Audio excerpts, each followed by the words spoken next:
COURTRAI, 1302. In May 1302, the Flemings arose in revolt against King Philip of France, who had imprisoned their count and annexed his lands.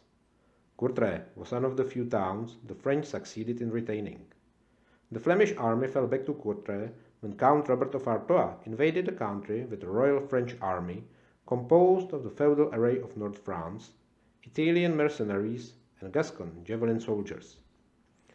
Behind the Groningebbeke outside COURTRAI, the Flemish army, under a son of the Count, Guy of Namur, and William of Juliers, his cousin, stood ready for battle.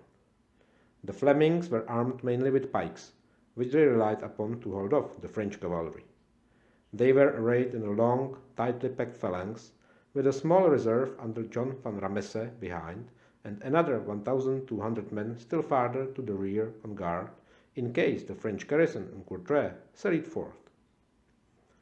On the morning of 11th July, after an exchange of crossbow fire across the stream, Robert of Artois ordered his cavalry to charge at the Flemings.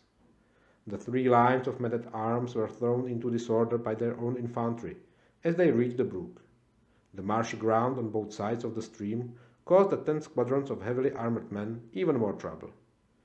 Before they could form ranks again, the Flemish phalanx advanced, pikes levelled, and thrust them back. The main force of French cavalry fared no better against the pikemen, who presented them with an unbroken front. Van Ramesse reinforced the Flemish centre with his pikemen, and the French third line and infantry were unwilling to renew the conflict. Artois lost his life along with large numbers of his cavalrymen.